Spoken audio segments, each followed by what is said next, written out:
সুমন, অভাব ক্ষণস্থায়ী। আজ আছে, কাল দেখবে থাকবে না। আর আমাদের ভাগ্যে যা আছে তা তো হবেই। আমরা চাইলেও তো পরিবর্তন করতে পারবো না। মামনি, এই যে তোমার গিফট। থ্যাংক ইউ ফুপি। You welcome. হাই। ভালো আছো?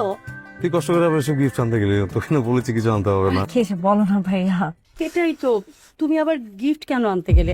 সবাই কত কত গিফট নিয়ে এসছে না, আর তার মধ্যে তোমার তো তেমনি একটু সমস্যা চলছে। আচ্ছা কি বলতেছো এগুলা?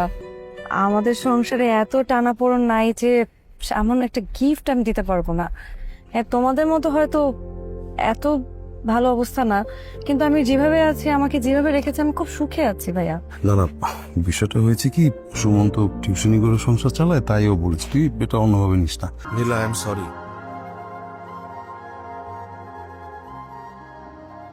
আমি কোনোভাবেই তোমাকে সুখে রাখতে পারতেছি না। কি আবোল তাবোল বলতেছো? আমি তো সুখেই আছি।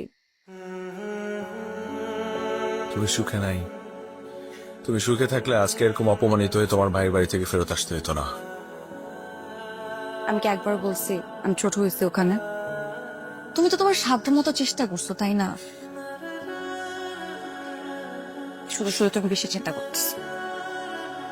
ভেতরে ভেতরে তোমার কষ্ট লাগছে ঠিকই, কিন্তু তুমি বুঝতে দিতেছো না। এলা, তুমি কত বড় ফ্যামিলি থেকে আসছো, আমাকে ভালোবেসে আমার হাত ধরে এসে একটা মধ্যবিত্ত বললে তো ভুল হবে, সে তো মধ্যবিত্ত না, এর থেকেও খারাপ। এমন একটা মানুষের সাথে এমন একটা সংসার করতেছো যে সংসারে শুধু অভাব আর অভাব। এমন একটা মানুষকে তুমি বিয়ে করছো, এমন একটা অপদার্থ স্বামী পাইছো, তুমি একটা ব্যর্থ স্বামী পাইছো যে তোমাকে বড় কোনো স্বপ্ন দেখাইতে পারে না। আরে কপাল। আমার স্বপ্ন আমি দেখবো, তোমার এত ভাবতে হবে না।